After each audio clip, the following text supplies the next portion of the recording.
Kentucky agate is that it's like found here in my hometown here in Estill County with the red and black bands. I've really been involved with it since I was a little girl. My older brother was always into it, and it's just really been a big part of my life since I was little. The uniqueness, the thing that you can't copy. You can't never get another one the same, and it's hard to find, so you may never find one. You just got to get out there and hunt. My favorite thing about Kentucky agate is you never know what's going to be inside until you cut it open. One of my favorite things about the Kentucky agate is the beauty, but I think one of the most important things about it is the way it brings people together. It always surprises you. You just never know what's inside. My name's David Davis. My I live in name is Stanton, Kentucky Kentucky. Agate Inc. And we dig for agates, cut and polish, tumble, and sell them.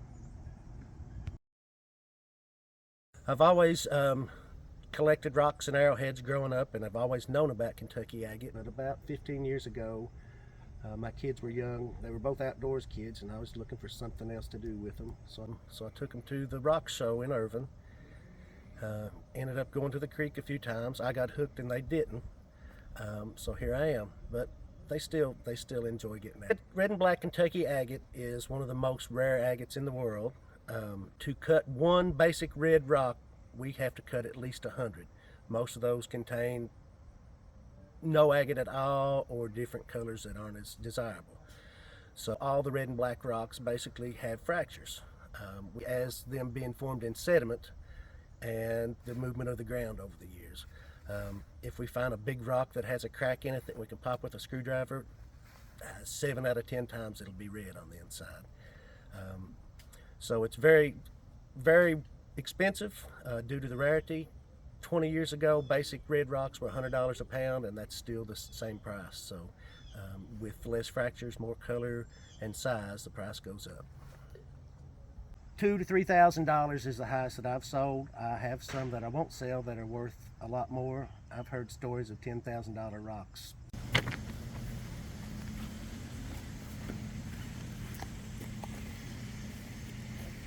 So this is what a truckload of fresh dug agates looks like.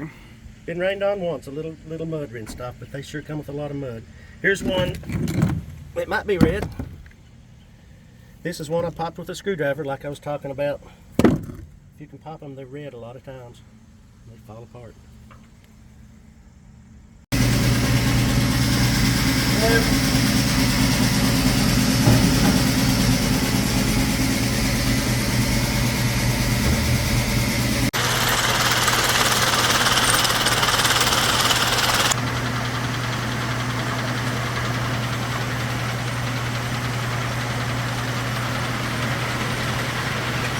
David has some of his uncut nodules in the saw, and we've been waiting anxiously to see what's inside.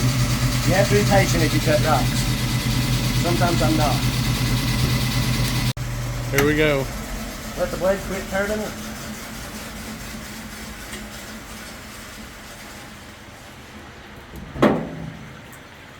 Beautiful rock, but not red. That stuff that came off the polisher yesterday.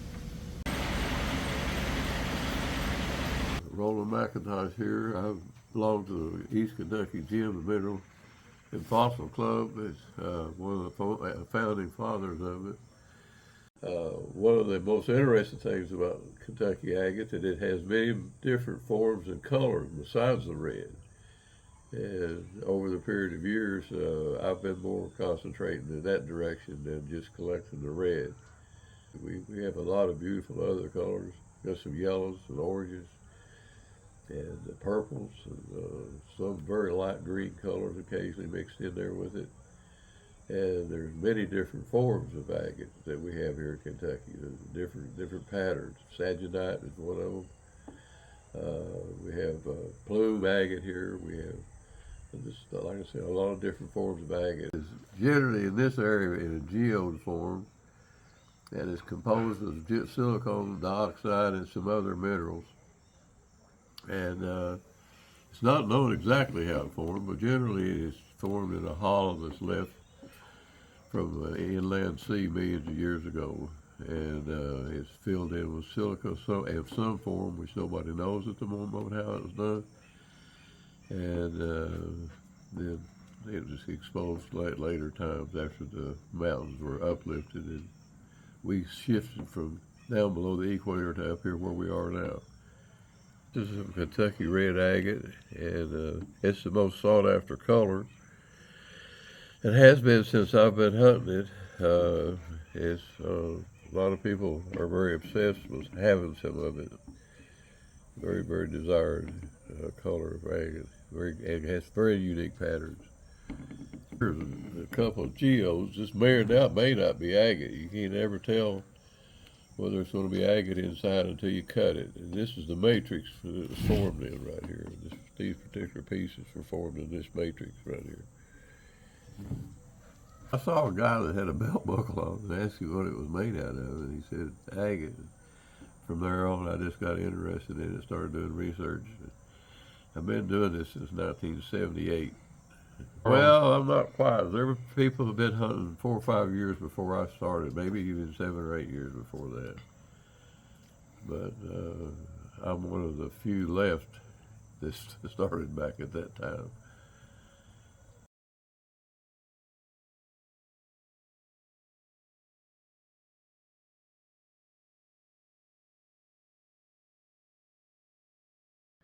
Hello, my name is No Sweat. I ride under the name No Sweat. 50s, like 58, 59, 60, I started hunting up behind where the wigwam's at. There was a creek that came down where California Cave was at. And I would walk up that creek to go to California Cave. And that's when I started finding that smoky and yellow agate. And I started finding those geodes there. Nobody in the county in the 50s even talked about agate. And I became curious about it. And I asked people about it. They said, yeah, that's agate. And I started looking up as much stuff as I could in the encyclopedias and the library at Urban grade school, Urban high school. I started looking there. I would find stories about agate, but not particularly anything much about Kentucky agate. And then all in the 60s, I hunted the creeks and started finding more agate. Didn't find any red agate for a long, long time. I didn't find any red agate until I became friends with Richard Cacklin. I hunted the creeks where I thought I could find red agate, but I would walk all day long flipping rocks and carry those big geodes out in packs and everything else and kill myself and come to Cacklin's place and show him, I think I got a red agate today, and he would just throw them off to the side. Where were you at? And I said, Robbie, surely you didn't carry all them rocks out of here. And I did. I'd about kill myself, and I wasn't finding any red agate at all. And finally, one day he told me, I guess he felt sorry for me after watching me do that for about 2 years. He said, I'm going to take you to where there's some red agate, to a good spot. And he said, if you ever tell anybody where it's at, he said, you and I will never be friends again. I'll never speak to you again. He said, you understand what I'm saying to you? And I said, yeah, I understand. He said, well, I'm trusting you. And he said, I don't take people to this place. He said, it's my spot. And so I went with him. And sure enough, eventually we started finding red agate. And the very first agate, I don't have hardly any red agate left at all. I've either sold it on eBay or sold it at shows. And there was times that I got hard up for money. I remember one time a man came up he was in a wheelchair. Some guy, they said he had a lot of money, and he came to my home like a week before Christmas, and I was needing Christmas money and everything else. And I had a huge, beautiful red agate collection. I had it all through my den. I had it all in what I called a den, and I had it all in my kitchen and everything else. And I sold him all the agate I had up, or all that red agate, for like, $1,000 or $1,500. Tickled death to get it, so that I had some money for Christmas. I wanted that more than I wanted those red rocks. But looking back to think of what I sold that stuff for, I mean, I gave it away. And I did that more times than not. I hunted agate when nobody knew what agate was, and found agate when and even when Cacklin and I were hunting agate in the 70s, there still wasn't very many people that you ran into that knew anything about agate. And so later on, when it came in the 80s and 90s, particularly in the 90s, people all started becoming agate experts and agate hunters and everything else. And I'm like, I was doing that 25, 30 years ago. I'd been up and down these creeks and everything else. But now, now everybody's an agate expert. Everybody knows all the scientific terms and all the, everything about agate. Oh, I've kind of retreated away from it. I don't even know which creeks I could ever even walk up now and not get shot. Used to, it was like everything else in the 50s and 60s. I could go any place. I could go rabbit hunting, quail hunting, squirrel hunting, any kind of hunting I wanted to, and I didn't ask permission to do anything. Didn't. And same thing with agate hunting. I went up any creek I wanted to. Never even gave it a second thought. And but today, I wouldn't know who to go ask. And I'm getting too old to have to go to jail over a rock. So, I started hunting agate in the late 50s and 60s. And again, when nobody hunted agate.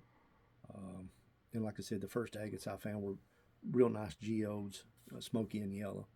And I found them in that creek that goes up to California Cave. I'm trying to think of the name of that creek. But it's right up past the wigwam there on the left. Probably could go up there and find some of that yellow and smoky agate to this day. There was some beautiful agate came out of that creek. You have to know, what parts of Estill County have agate in them. There's places, you could go out to White Oak, or different creeks that you can hunt, and you may find nothing but, they're geodes full of calcite, And I have a lot of people say, oh, I know where red agate's at, and they don't start to know. They'll bring you geodes full of calcite. All agate hunters have gone through all that. That's very common. Buck Creek's got beautiful agate in it. I do like if it's not red, then that's my favorite creek to go to if you're not hunting for red, because you got a good chance of finding some beautiful pastel colors up there, some olive greens with those pastel orange in it and stuff, and just really attractive stuff. It jumps out at you, and sometimes you find some beautiful formations. That's a pretty creek too. It's a pretty place up there. Anytime you spend a day on the creek, you've had a good day, whether you find an agate or not. Because you're going to find something on the creek, besides agate, that's been fun to find. Sweet Lick Knob, that's the mountain that the Irvin's built around. That's the Kentucky River on a full moon, and she has a red agate coming up in her hand. That's a Kentucky red agate, and that's a real red agate that I had polished down to have her coming up out of the river. Back to what I think one of the scariest times I ever had hunting agate. Actually, I was down on a creek in a big deep hollow and by myself, and just really concentrating as I walked in that creek looking for agate. And I walked right into a marijuana patch. All the marijuana was about that tall. It was still early in the summer and late spring, and I walked into it for, I guess, 10 feet before I realized. I started looking. I was like, damn, I'm right in the middle of marijuana. And just about as soon as I realized, I looked up and I could see they had cut down these poplar logs, which were big straight logs that grow in the woods. That's our state tree. And they went, I don't know, 5 or 6 logs up through there, and they had it like in a seed bed, this marijuana. It was right beside the creek. I'd walked right into it. It was one of those places where you see a lot of gravel and stuff, and you really, that's when you're kind of looking a lot more for agate, geodes or pieces of geodes. And I was right in the middle, and just about as soon as it registered on me that I was, in that marijuana, I started hearing like 3 different 4-wheelers coming through the woods, and I'm like, it didn't take me but just 5 seconds to register in my mind. Oh my God, there's somebody coming. I'm in somebody's marijuana patch, and there's guys out there on their 4-wheelers, and they're coming down out of the mountains, and they're coming this way. And I thought, they're going to catch me right out in this marijuana patch. Down here, I was miles away from anybody. And with that much marijuana, who knows what was going to happen. But no matter what happened, it wasn't going to be good. There's no way that that 3 guys are going to come up on you and tell you everything's all right, going home. Yeah, I know you found our marijuana patch. You can go back to the house. Just don't tell anybody. That wasn't likely, going to happen. I knew that, and I didn't have much of an opportunity. The way it was an open field, not far from me, that led toward the woods, and I took off running out of that creek across that open field, trying to get to the woods. And when I got about midway in that field, those guys started breaking loose through the woods. I started seeing those. They were down a little bit further, and I laid down. I found a depression. It might have went that low in the field. the field was pretty flat, and I found a place that sunk down about that big, not much bigger than my body, and I flattened out like a pancake in that depression right out in the middle of that field. And those guys on those four-wheelers, I never raised up. They went back and forth all up and down that creek. They went down where the marijuana's at. They circled around. They went every place. They were looking for me. I knew they was looking for me.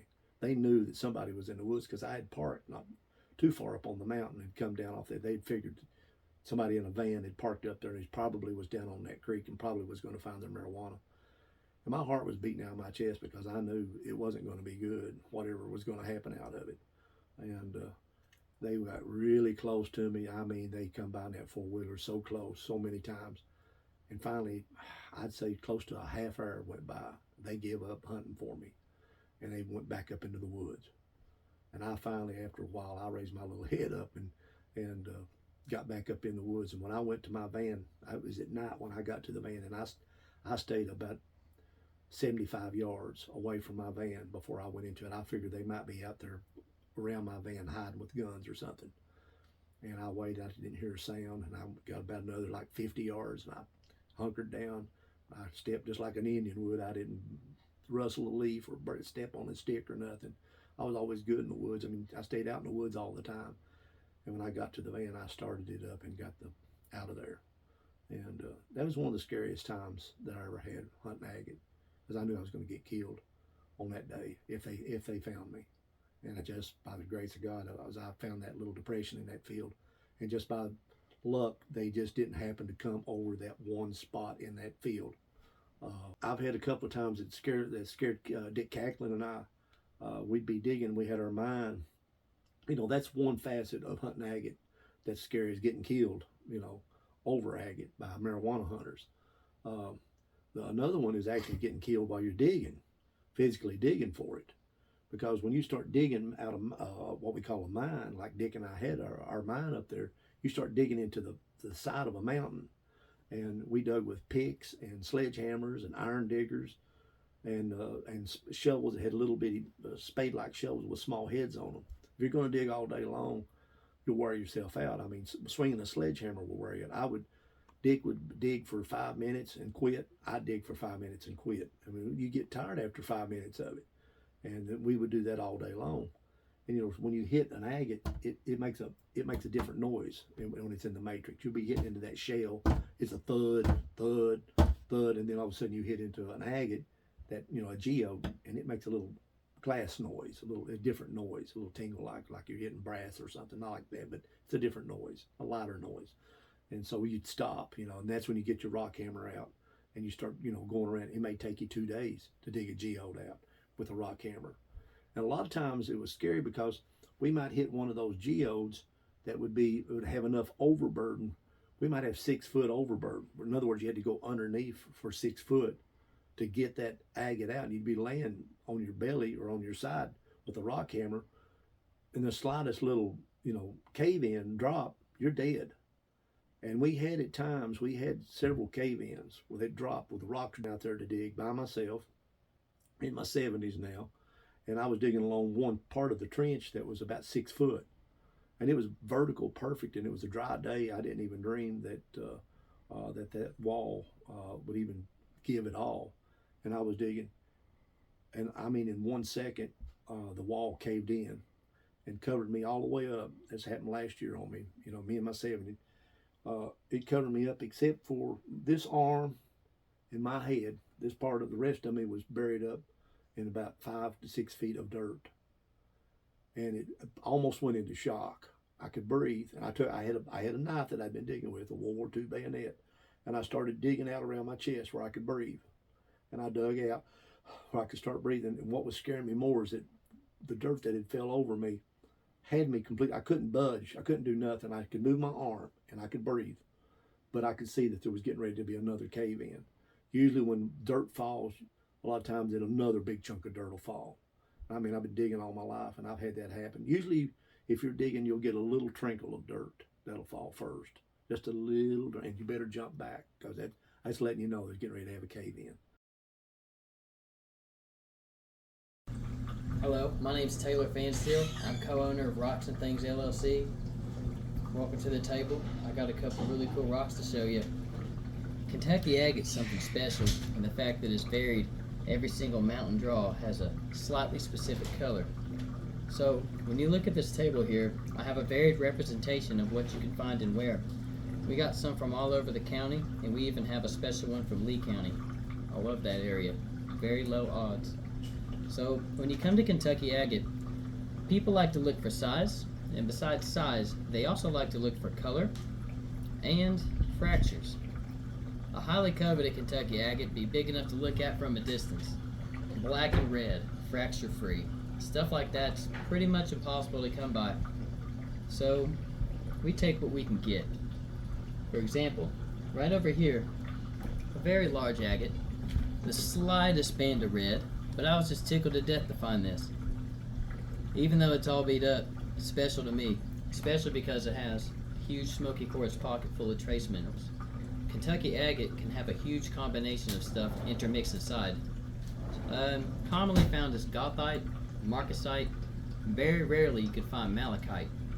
People say that there's all sorts of other interesting trace minerals as well, but I'm just going to mention the ones that I personally found. When it comes to agate hunting, you got a very low odd, especially because the county's heavily hunted. It's a huge part of the culture out here. You get a big rain, people like to go outside and play. I'm grateful people still like to kick it in the mountains, but it makes it kind of difficult sometimes. So it's really about the adventure. Here we have a nice Kentucky agate found by a buddy of mine. He just looked down in the creek and saw the tiniest spit of orange coming up and dug out this nodule. And you get very lucky when you cut something like this. This black and red rock could fetch a good price. I wouldn't sell it for anything less than $600 once it's polished and sealed. But that's just the thing. You could spend all day trying to find one agate. Maybe 1 in 1,000 they say is a creek roll red and black. Then when you cut it, it's going to have a separation between the black and the red. And that's typically due to a trace mineral in there, not letting the agate fuse. So for an agate to have a good price, typically it has to have a lot of effort put forward. This sucker here would have taken an acid wash to remove all the calcite debris. Then you'd have to do a resin treatment, either Hextol or Opticon, and after that you get to spin it on your lap. That's fun, but that takes me like 4 to 5 days. So every single one of these rocks right here is truly a labor of love. When it comes to hunting these agates, most people like to play in lowland creeks, but you do get some people that own some pretty super awesome spots. So the highest quality agates, like Harold right here, excavator dug, one individual. Kentucky Agate Incorporated, wonderful, wonderful guy. You ever want to get a good red and black rock, look that up, give it a shout. So, areas that these are dug, behind a gate, you don't want to go play back there. Mines are dangerous for multiple reasons, but people enjoy trespassing, and that also drives up the price of these agates. So sadly, when you get bad karma involved, a lot of nonsense can happen. People can get hurt falling down, get bit by a snake, or just granted, you don't want to buy something truly from a thief. It's kind of nonsense. A lot of these other spots, you know, people might not even know they have agate. Some of the best spots are just well-kept secrets. Even the families don't even know. The mountains keep those secrets. So every once in a while, somebody discovers something sweet. You may open up a new hole. You may find a nice creek roll. You may get something epic like this. Rocks of this color come from the edges of Estill County, right inside Lee County. What's pretty neat, a big old music festival pops up where rocks like this are found. So every once in a while, you can go out and play, listen to music, maybe find something neat. But as always, the odds are against you. How many people are typically at a festival? It's going to be tough to find that rock around all your buddies.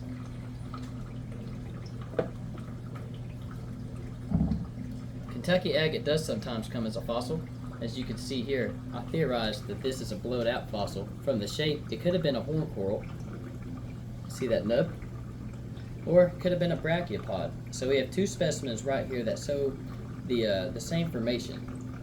You'll truly never know just because there's no indication of the brachiopod shell on the outside, and I don't see any polyps from a horn coral, but highly speculated, and I could believe it. I have seen some specimens before that do have the polyp showing, and they do have the brachiopod shells. Those are truly special. I do enjoy a good fossil just as much as an agate.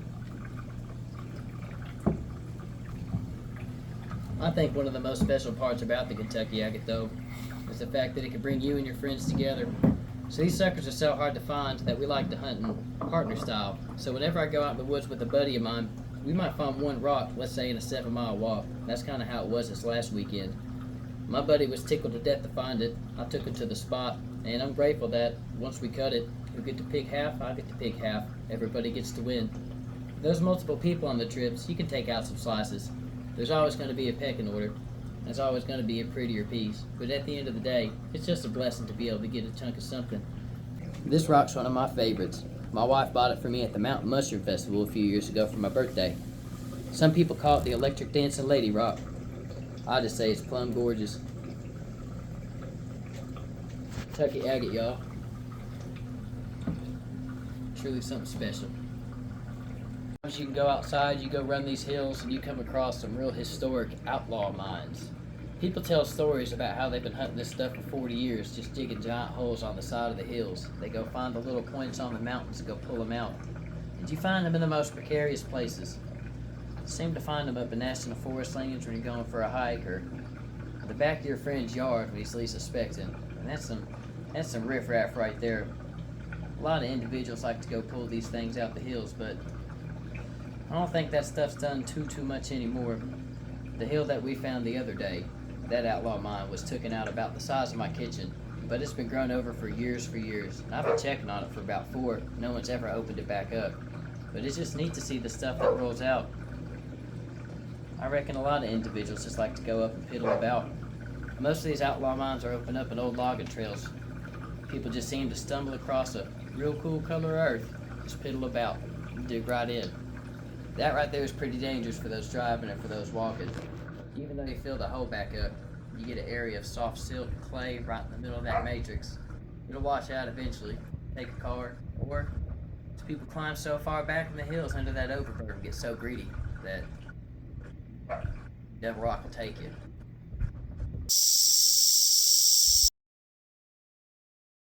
Hello, my name is Jerry Flynn. I run Jerry Flynn Fine Agates, where I make all types of jewelry and knife handles. I put knife handles on knives, and just typically do a lot with the Kentucky agate. It's something that my brother Lyman started doing. He did it for about 45 years, and I started doing it with him a couple, 3 years before he passed away, and I just continued on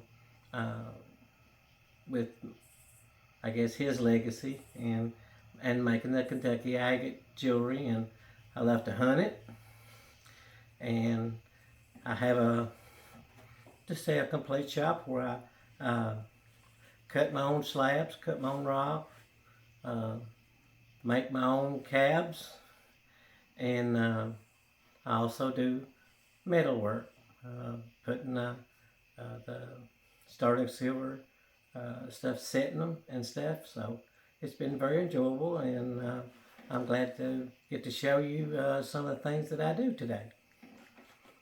I've known about Kentucky agate for many years. Since I was a small child, I was raised here in Estill County, which is the heart of Kentucky agate. And where I was raised at here in Estill County is also the heart of it in Estill County, and that's up at Wagersfield Station Camp area. And so I've been around these halls and streams and stuff my entire life and familiar with it. My brother did it for 45 years, as I said, but when his health started declining, I kind of took over for him and made his stuff, and I continue to do that today.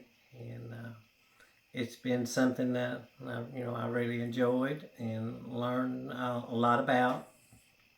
And I go to some gym shows and different places and take my jewelry and stuff and rocks to exhibit and to sell.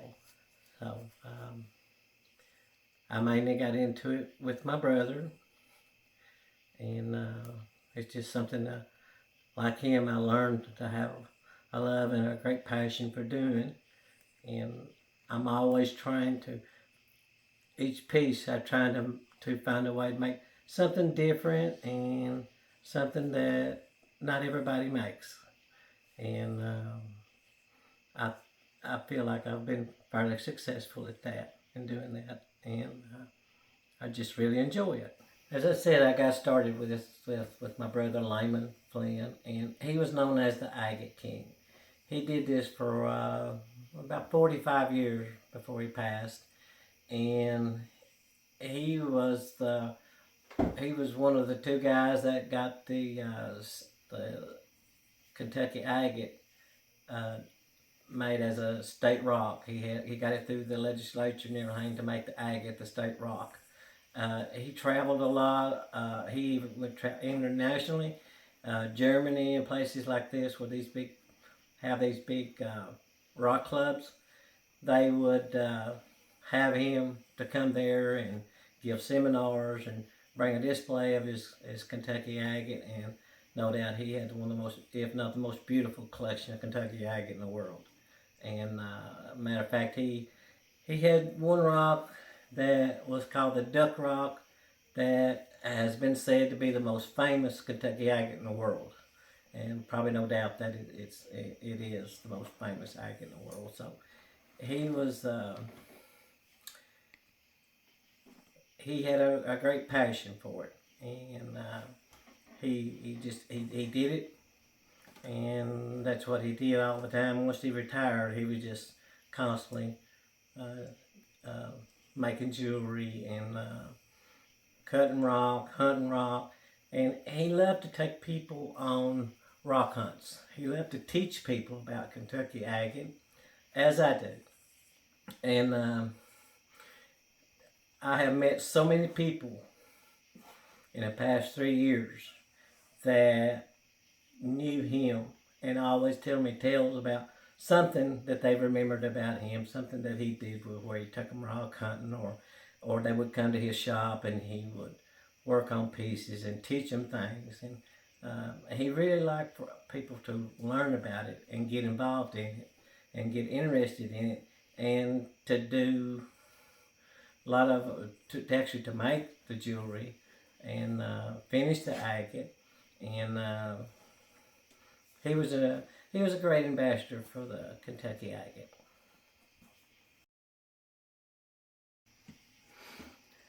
Agate is very special to me, and in different ways. It's only found here locally. It's one of the most beautiful gemstones that's in the world. Also, it's just such a limited quantity of it, and there's so many people in Estill County and the United States is really beginning to understand and know the beauty of it, the quality of it, and it's also very expensive. A lot of people don't understand. They think it's just a rock.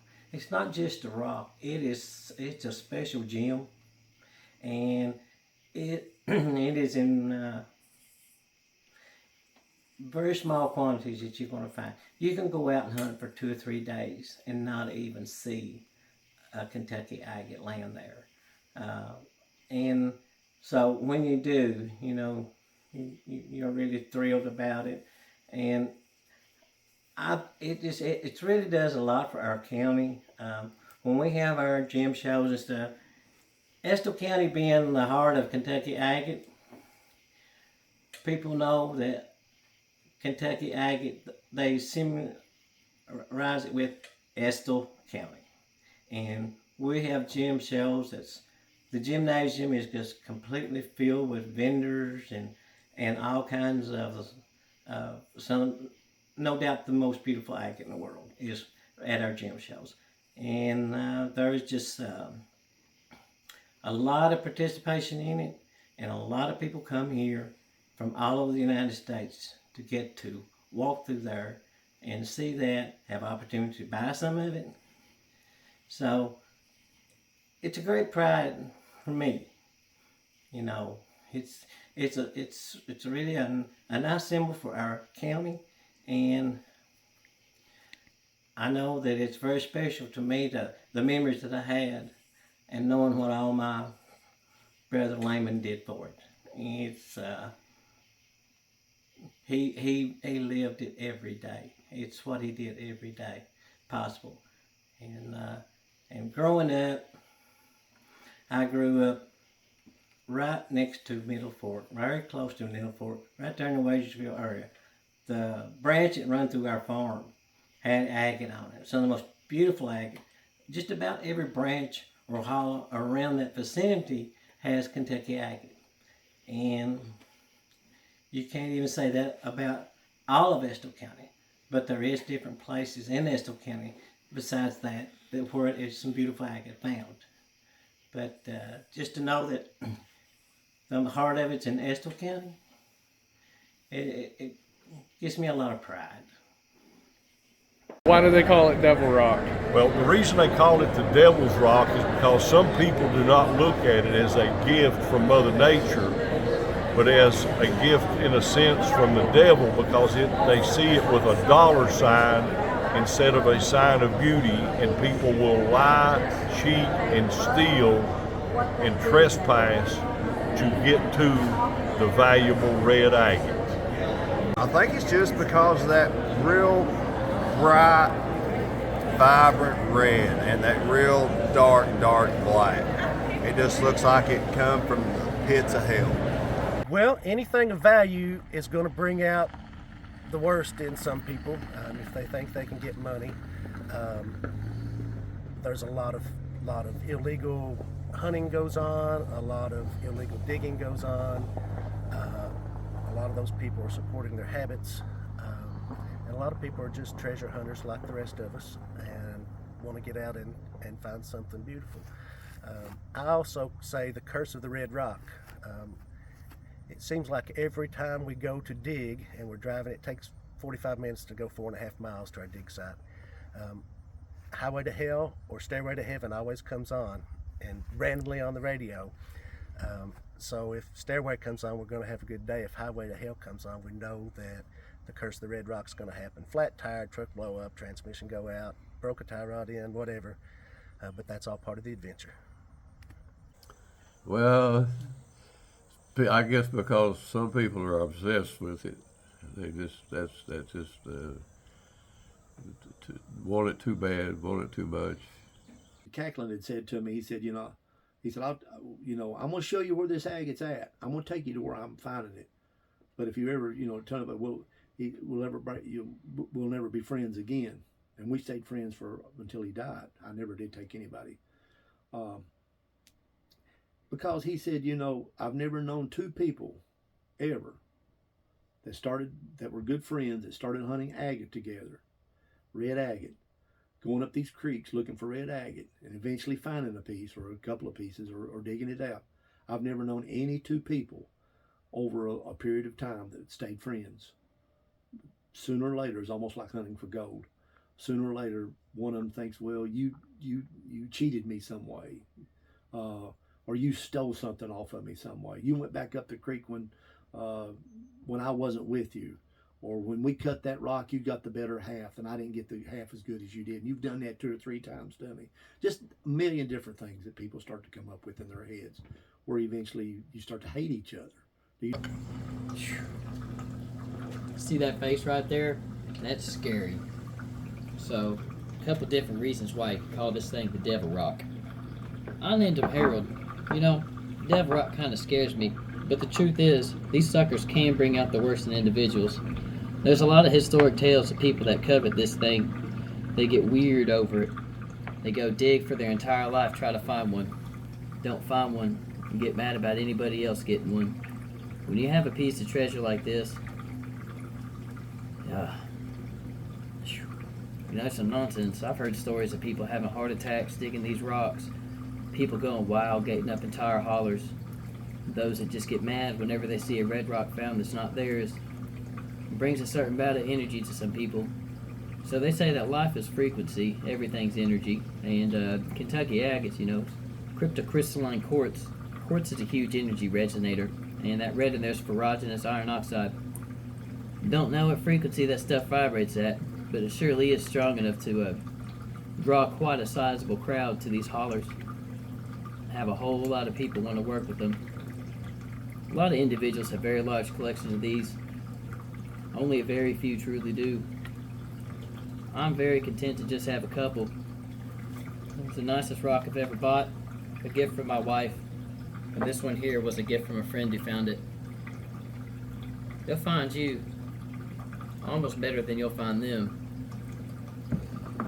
There's been a lot of individuals just want to keep you out the holler.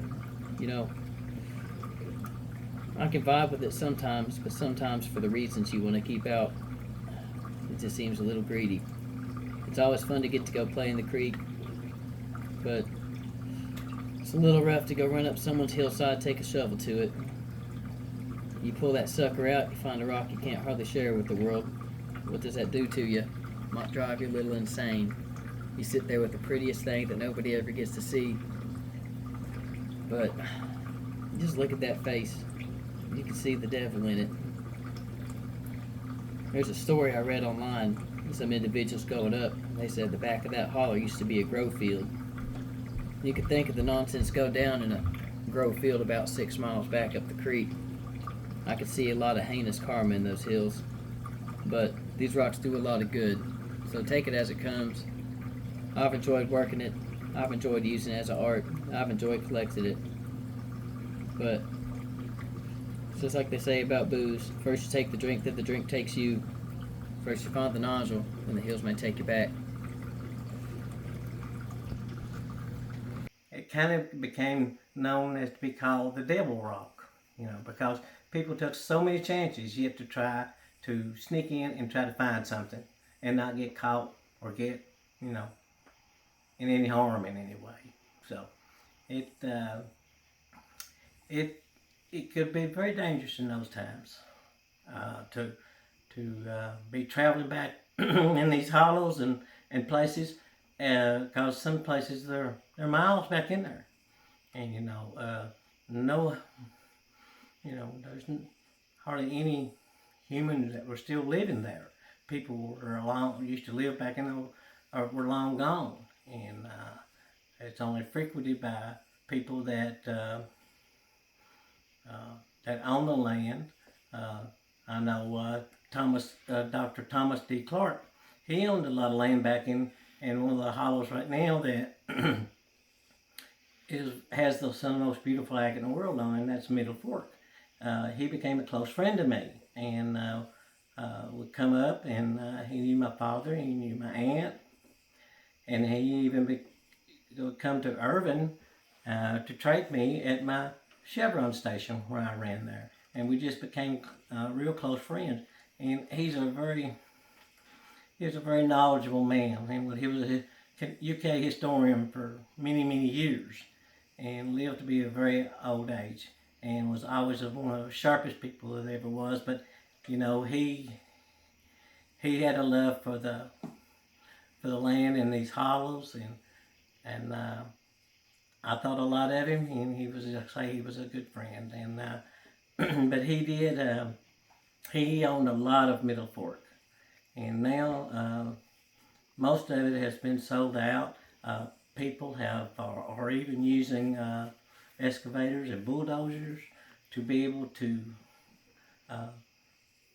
find this agate in Middle Fork, because it's the only place known in the world to have the red and white and black color scheme that's found back there.